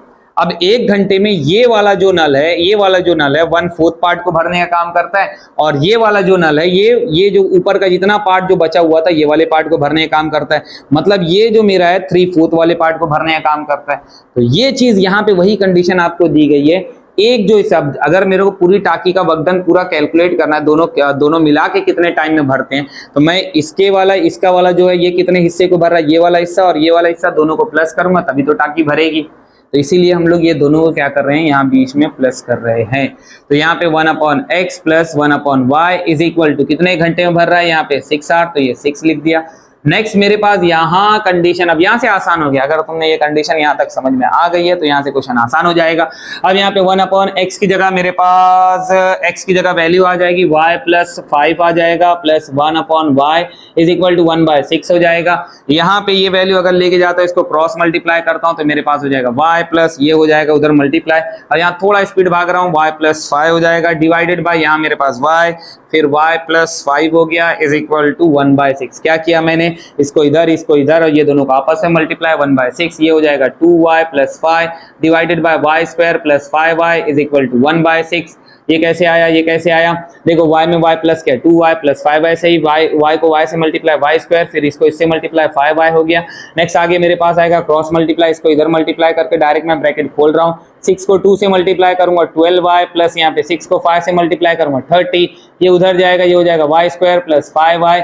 नेक्स्ट मेरे पास आएगा ये वैल्यू, अगर मैं सारी वैल्यू उधर लेके जाता हूँ तो y square plus 5y minus 12y minus 30 is equal to 0। यहाँ पे y स्क्वायर, यहाँ मेरे पास आ जाएगा प्लस माइनस क्या होगा, माइनस होएगा, तो 12 में से 5 जाएगा minus 7y minus 30 is equal to 0 आ जाएगा। यहाँ मेरे को फैक्टर आसानी से समझ में आ रहा है। 10 3 लेके जाऊंगा तो कितना हो जाएगा, 30 हो जाएगा। तो यहाँ पे देखो फैक्टर कुछ ऐसा निकल के आएगा, माइनस 30 चाहिए, माइनस 7 चाहिए, तो यहाँ पे 10 को 3 से मल्टीप्लाई करूंगा 30 आ जाएगा। यहाँ पे जो साइन है डायरेक्ट बड़े वाले नंबर को साइन दे दो, फिर इसको क्या दूंगा साइन, अगर इसको मैं प्लस दूंगा तभी तो आएगा 7, अगर इसको मैं माइनस देता तो क्या होता, माइनस माइनस प्लस होके 13 आता, मुझे 13 नहीं चाहिए, मुझे 7 चाहिए, तो यहाँ पे प्लस साइन देनी पड़ेगी। फिर ये y square minus 10y plus 3y minus 30 is equal to 0।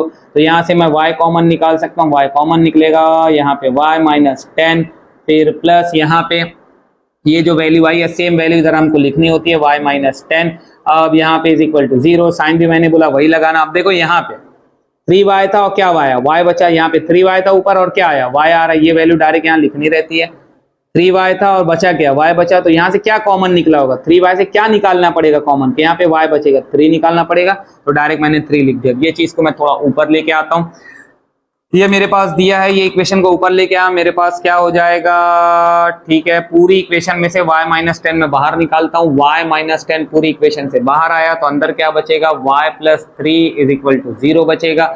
यहाँ से एक इक्वेशन निकल के आएगी y minus 10 is equal to 0, एक निकल के आएगी y plus 3 is equal to 0। यहाँ से आगे अगर बढ़ता हूँ, ये पार्ट मेरे पास आ जाएगा, y इज इक्वल टू 10 आ गया, ये उधर जाएगा तो माइनस हो जाएगा, y is equal to minus 3। तो भाई जनरली टाइम तो कभी माइनस में रहेगा नहीं, क्योंकि हम लोग ने टाइम की बात करें, टाइम कभी नेगेटिव नहीं रहता, तो ये कट जाएगा।